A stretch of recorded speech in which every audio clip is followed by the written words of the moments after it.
Bonjour à tous et bienvenue dans notre atelier consacré au digital. Est-ce que digital est une solution pour l'export? Je m'appelle Chevet, donc je suis fondatrice et dirigeante d'Adéquate Vostok. Nous sommes trois sur cet atelier. Donc nous avons Jonathan Ahmed. Bonjour. Et Dorothée. Nous avons donc Dorothée Berny, Jonathan Ahmed et Olga Chevet sur.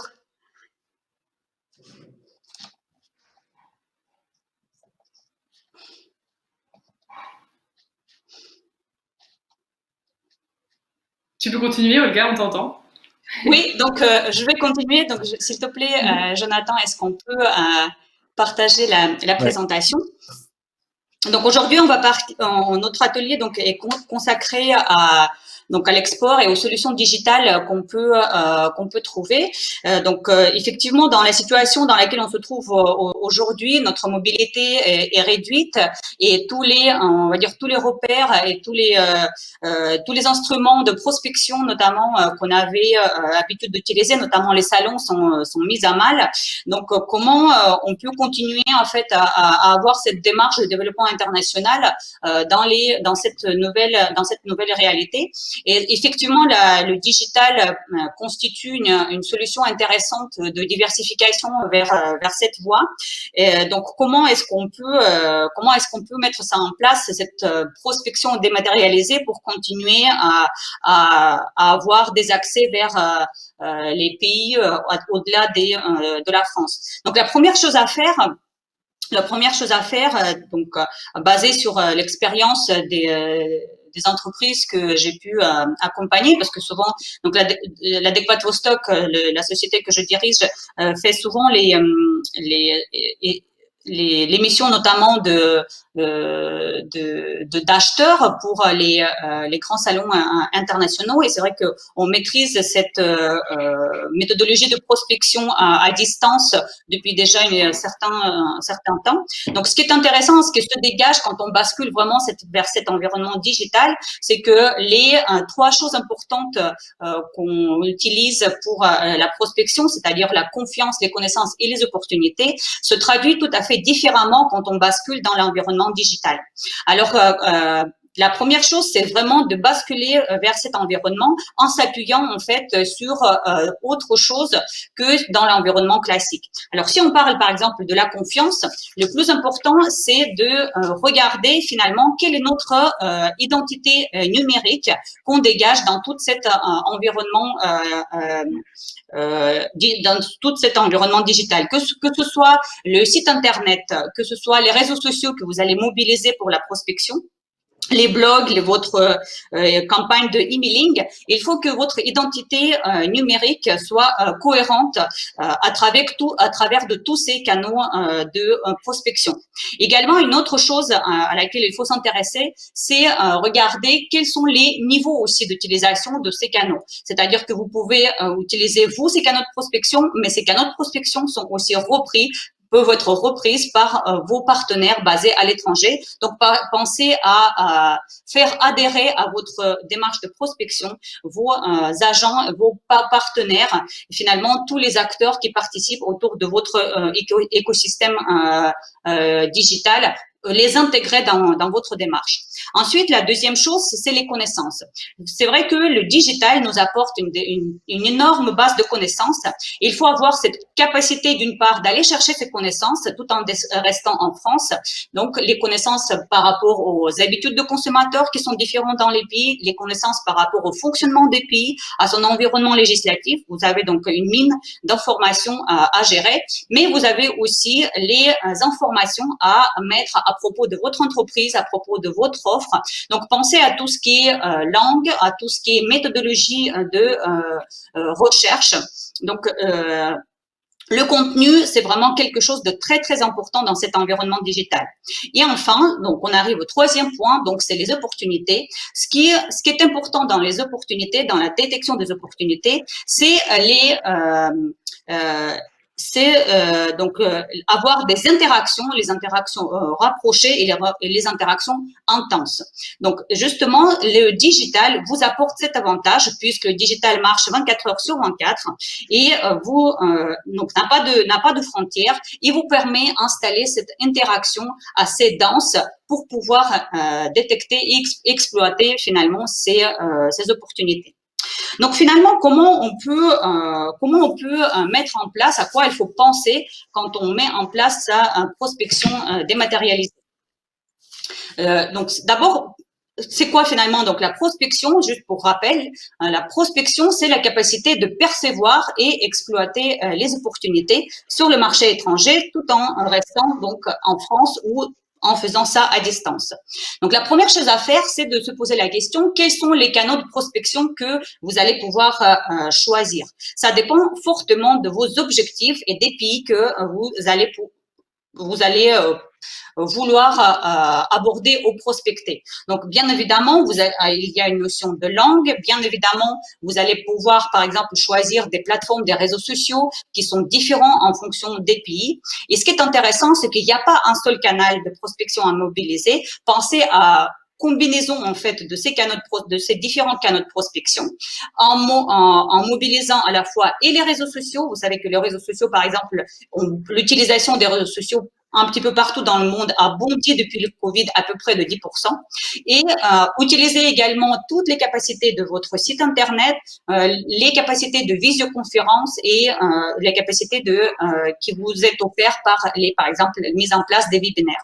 Donc, vraiment des outils très simples et c'est la combinaison de ces outils qui apporte finalement cette pertinence dans votre prospection.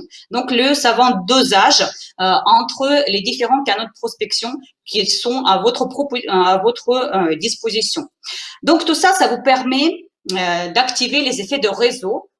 Les effets de réseau directs, mais aussi les effets de réseau indirects, en mobilisant notamment tout l'écosystème qui va être spécifique en fonction des pays et des marchés que vous allez pouvoir cibler. Donc vraiment, l'enjeu, c'est de se rendre attractif en apportant de la valeur à votre finalement à vos partenaires ou à vos prospects, à votre audience que vous voulez attirer via votre démarche de prospection. Donc, pensez à tout ce qui est co-construction, coproduction.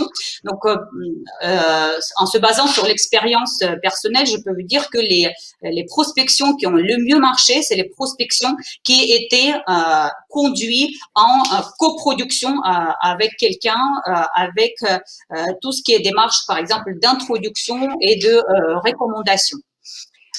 Ensuite, une autre chose qui est très importante, c'est vraiment de maîtriser la méthodologie en fait de recherche.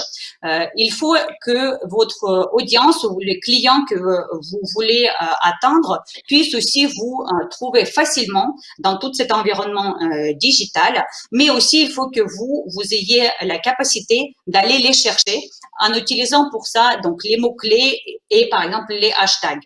Donc quelque chose de très facile à mettre en place pour vous, pensez à le faire, c'est de constituer par exemple une liste des mots-clés et des hashtags en plusieurs langues, par exemple en français, en anglais, en espagnol, voire en chinois, en fonction des marchés que vous visez. Constituer donc les mots clés et les hashtags et les classer. Quels sont les mots clés que vous allez pouvoir utiliser pour rechercher les informations, mais aussi les mots clés qui vont être utilisés par votre audience, par vous trouver. Donc, ce sont vraiment deux catégories de mots clés qui sont vraiment différents. Et enfin, pour pouvoir convertir et pouvoir embarquer votre audience ou vos prospects avec vous, pensez à interagir et réagir immédiatement si vous voyez des signaux d'intérêt qui provient de vos prospects potentiels rapidement. Donc, l'essentiel, c'est de basculer rapidement dans cet environnement digital vers un contact plus rapproché, plus téléphonique par exemple, reprendre donc la main pour voir la personne et pouvoir communiquer par la voix avec les prospects. Donc, bien évidemment, l'objectif, c'est pas être tout digital, et le digital ne remplacera pas à 100% le contact physique. L'objectif, c'est plutôt de pouvoir commercialiser et vendre vos produits ou vos solutions. Donc, c'est pas tout d'être digital, mais il faut savoir aussi prendre la main et passer au contact physique. Maintenant, je vais passer la parole donc à Jonathan, qui va nous parler des risques numériques qui sont bien évidemment présents quand on s'inscrit dans cette démarche de prospection et relation client à distance. Merci Olga. Je vais commencer par me présenter rapidement. Je m'appelle Jonathan Ahmed, donc je suis dirigeant et fondateur de la société UC, un cabinet spécialisé dans la protection des données. J'ai travaillé plus de 15 ans pour la sécurité et la protection des entreprises dans un contexte international, que ce soit dans le public où j'ai commencé et fait mes armes, ou dans le privé. L'expertise de UC, c'est de traiter de sujets liés à la cybersécurité sans s'occuper de la technique. En effet, et tout simplement, UC s'occupe de l'humain en l'intégrant dans la stratégie de protection de l'entreprise pour compléter les mesures techniques existantes. Très rapidement, sur la transformation de nos modes de communication. Pour tous, c'est une évidence, à mon avis largement partagée. La digitalisation est en train et va continuer à transformer le monde et nos modes de prospection. Alors, anticiper les risques, c'est quoi? Tout d'abord, anticiper les attaques informatiques. Savez-vous que 90% des attaques informatiques sont générées par l'homme? Et oui, environ 90% des attaques informatiques débutent dans vos emails, dans vos boîtes de réception. Si on entend souvent parler des attaques informatiques des grandes sociétés, malheureusement, toutes les entreprises sont concernées par ce phénomène, y compris les TPE et PME qui communiquent peu, voire pas, sur les problématiques qu'elles rencontrent. Pourquoi toutes les tailles d'entreprise sont-elles concernées? Généralement, il est quand même plus facile d'accéder aux données d'une TPE ou d'une PME pour un hacker que d'un grand groupe du CAC 40. Celles-ci, il est forcé de constater que celles-ci sont moins protégées, moins sensibilisées et donc plus faciles à attaquer. En 2020, le coût moyen d'un incident s'élevait pour une TPE-PME à 35 000 € par incident, alors qu'en 2019, le coût moyen était de seulement 9 000 €. On comprend qu'avec de tels chiffres, les cybercriminels s'organisent et ont encore beaucoup de beaux jours devant eux. Un des avantages de leur business, c'est qu'avec le numérique, les frontières disparaissent.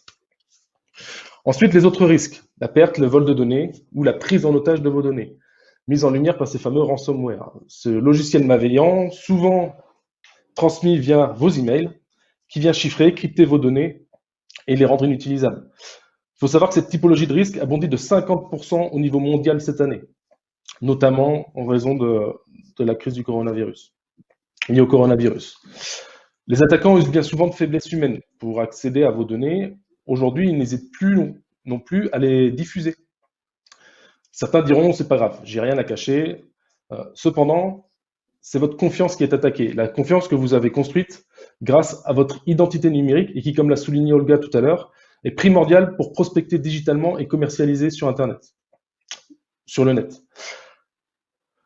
Je souhaitais également vous parler de fraude, en basant très rapidement sur une étude récente qui a été réalisée par le cabinet PwC. Pour ceux qui ne connaissent pas, c'est un cabinet de référence international d'audit, d'expertise comptable et de conseil.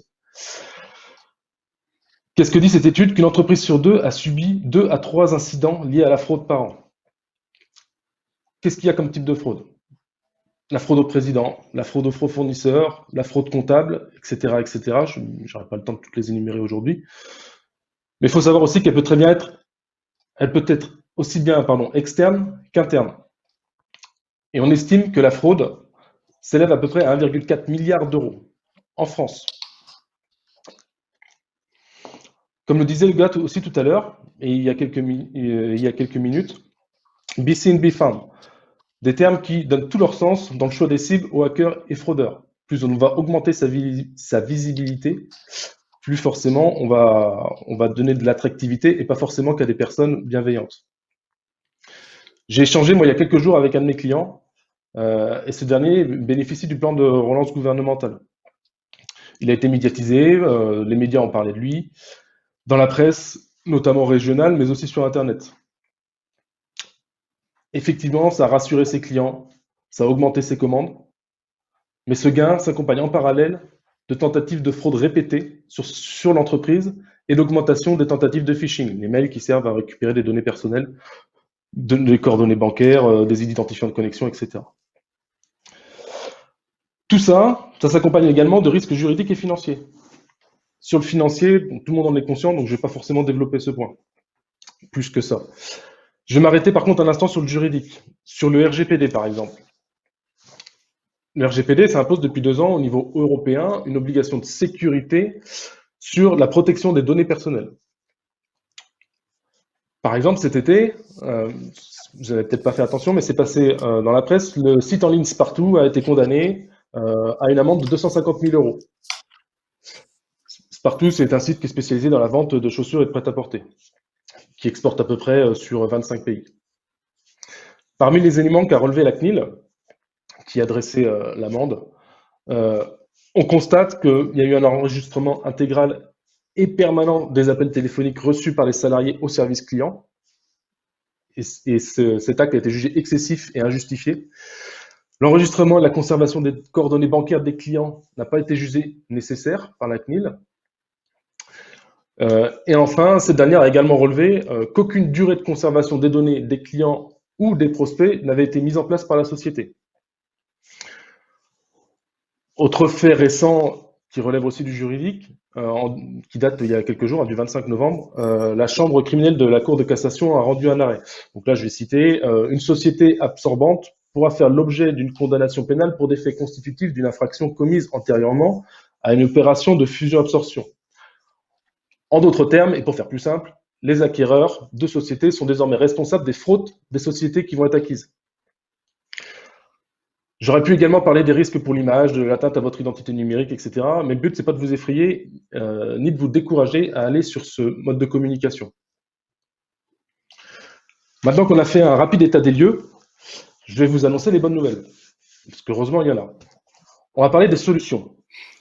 Et moi, ce que je vous invite à faire, c'est que plutôt que d'attendre le moment d'être confronté à ces problématiques, c'est d'essayer au maximum d'anticiper. Premièrement, on va parler de sensibilisation et formation. Et là, c'est pas pour prêcher pour ma paroisse, c'est également le constat et l'invitation à l'action de différents organismes publics, privés, comme l'ANSSI, comme les entreprises de cyberdéfense, ELERMS ou PwC pour citer que.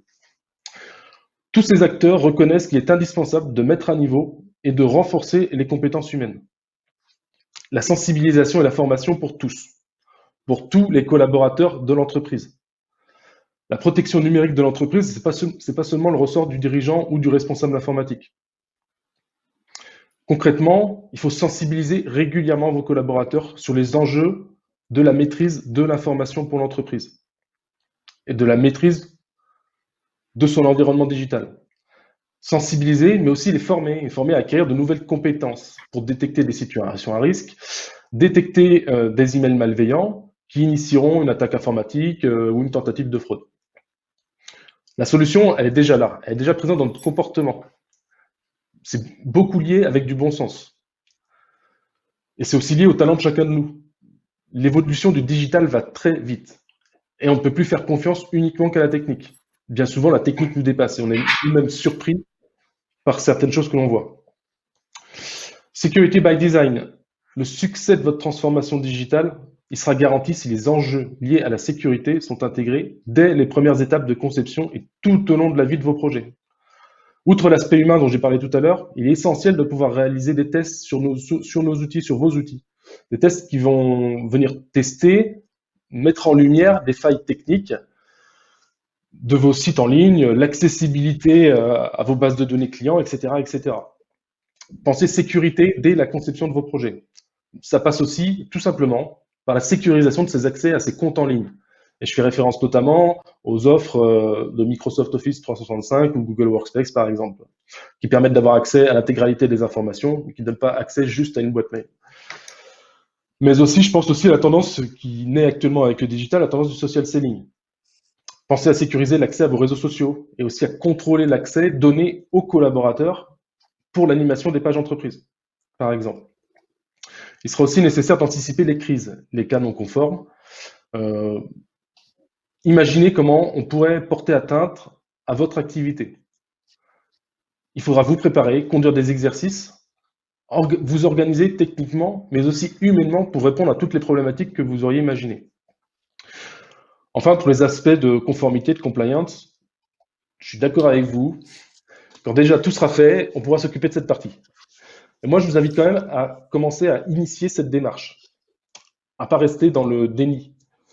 Lors d'un contrôle de la CNIL, par exemple, les auditeurs apprécieront toujours que vous ayez initié une démarche de mise en conformité, même si elle n'est pas arrivée jusqu'à la fin. Et un dernier conseil, n'hésitez pas, faites-vous accompagner et concentrez-vous sur le développement de vos activités. Il est vital aujourd'hui de se transformer, de s'adapter à ces nouveaux modes de communication et du coup, il est aussi indispensable d'anticiper les risques, les identifier et d'initier des démarches pour s'en prémunir. Le digital, c'est sans conteste une véritable opportunité, c'est ce qui nous permet de discuter avec vous aujourd'hui. Ça nous permet de nous rapprocher, d'innover, d'inventer et de se développer. Et du coup, je vais laisser la parole à Dorothée qui va nous expliquer tout ça. Merci Jonathan. Bonjour, donc je suis Dorothée, je suis la responsable marketing de YouWine. Alors YouWine, c'est une société de négoce une nouvelle génération. Notre métier, c'est d'offrir à des particuliers une expérience et un accès privilégié aux grands crus. Donc on est un négociant basé à Bordeaux, petite entreprise et qui a un petit retour d'expérience à partager avec vous par rapport au digital.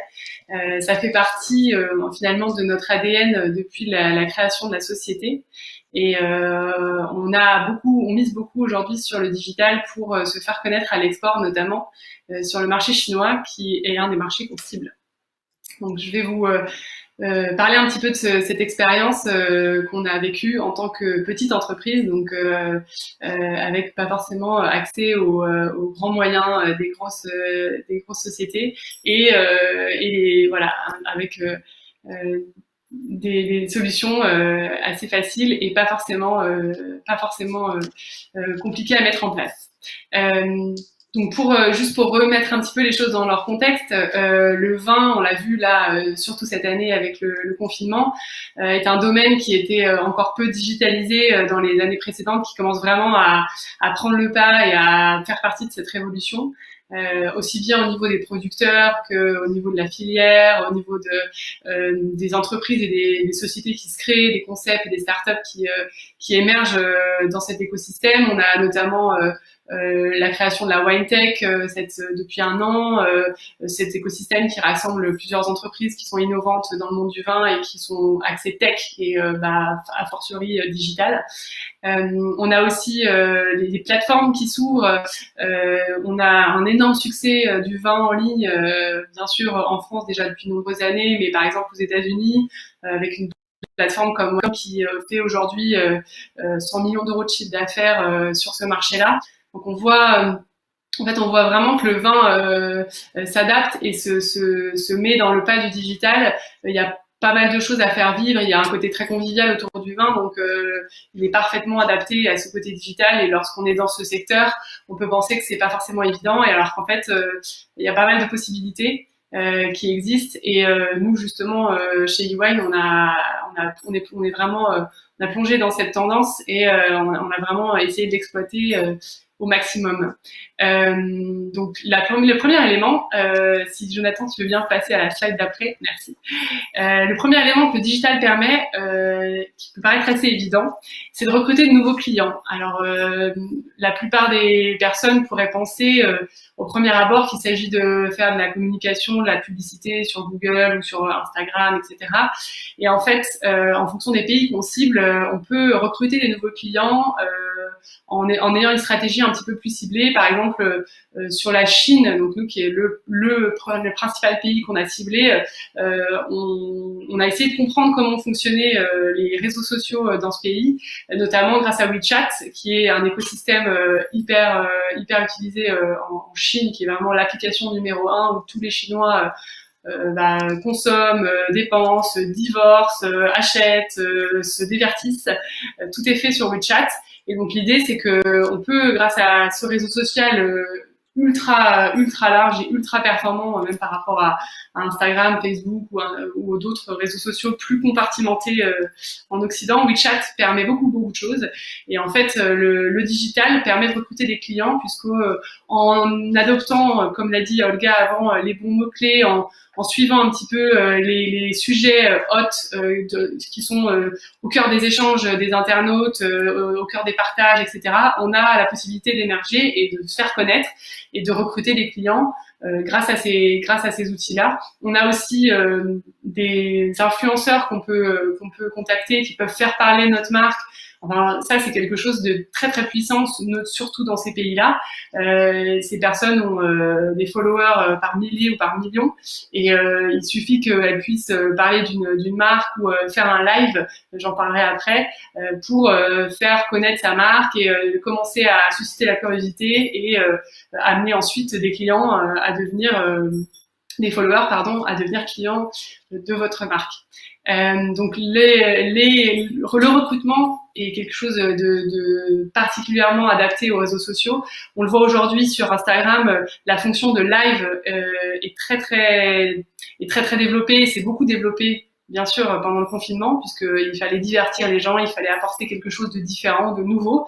Et les réseaux sociaux ont cette capacité à apporter ça. Et on a vu beaucoup de marques qui ont proposé finalement autre chose que juste vendre leurs produits. Et ça, c'est un axe qui peut être aussi intéressant à l'export, c'est de arriver à faire parler de sa marque d'une manière différente et apporter du contenu divertissant, pas seulement mettre en avant son produit en vantant ses mérites, en vantant ses caractéristiques, en mettant une promotion.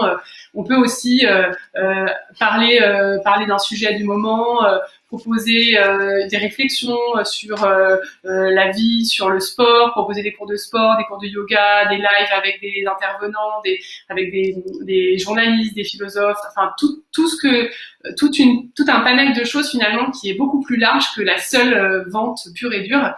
Et les réseaux sociaux permettent ça, et permettent aussi d'aller chercher des clients. Pas forcément avec la valeur ajoutée de sa marque, mais avec une ambiance, un environnement, un lifestyle en fait propre. Le deuxième élément, c'est que le digital permet de faire vivre des expériences. Et ça, c'est quand même assez incroyable. Quand on est dans son canapé avec son téléphone, on peut vivre une expérience à travers les lives. Et c'est quelque chose qu'on a, nous, beaucoup développé chez YouWine. En fait, notre objectif, c'était d'arriver à faire connaître notre marque auprès des wine lovers chinois. Donc, leur apporter quelque chose de nouveau et de différenciant, puisque le réseau physique traditionnel en Chine, les distributeurs classiques, nous les disruptons. Comme on est un négociant, on vend en direct aux clients, donc on a vraiment pour objectif de le cibler directement. Et le fait de la possibilité de pouvoir faire vivre une expérience à ces gens à l'autre bout du monde, c'est quelque chose de vraiment unique et qu'on a vraiment développé. Donc on a mis en place des live streams. Donc, il faut savoir que pour ce pays-là, le live stream, c'est quelque chose c'est une tendance extrêmement forte et qui s'est développée, qui a explosé depuis le début de l'année en Chine, forcément avec le confinement. Et comme la Chine a souvent 5 ou 10 ans d'avance sur le reste du monde, on peut penser que cette tendance va se décliner sur le reste du monde. Et donc le live stream, c'est très simplement depuis WeChat principalement et d'autres plateformes comme Yeezibo ou TikTok dont on commence à entendre parler, les personnes se connectent et ont un live où elles peuvent poser des questions, échanger et regarder une dégustation, visiter un château en ligne. Et en fait, ce live permet de faire vivre des expériences à des clients et donc de leur proposer quelque chose que personne d'autre ne peut proposer, puisqu'un live, c'est en live, comme son nom l'indique, à Bordeaux, on propose des dégustations, on fait vivre une visite de château en live à des personnes en Chine, et le digital permet ça. Voilà, donc je crois qu'on est arrivé au bout du timing. Je ne sais pas s'il y a des questions qui ont été, j'ai regardé sur la plateforme. Olga, est-ce que tu as des questions Oui, il y a une question. Sur quel support faites-vous des live streams en Chine? Est-ce que c'est uniquement WeChat? Alors, nous, c'est principalement WeChat. En fait, on peut créer un compte en tant qu'entreprise et diffuser les lives très facilement. Il y a des programmes faits pour ça, en fait. Et vous avez aussi des plateformes dédiées au live stream qui sont, elles, ouvertes à n'importe qui. On n'a pas besoin de suivre un compte WeChat pour pouvoir, comme sur Facebook, pour pouvoir accéder au live, s'abonner à un compte. Il y a des plateformes publiques comme TikTok ou Yezibo qui permettent de faire des lives que n'importe qui peut regarder, en scrollant et en cherchant les infos.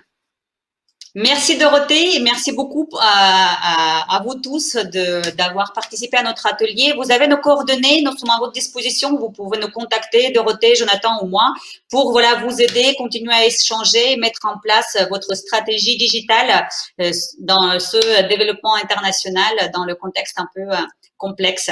Merci beaucoup à tous et à bientôt. Merci. Au revoir. Merci.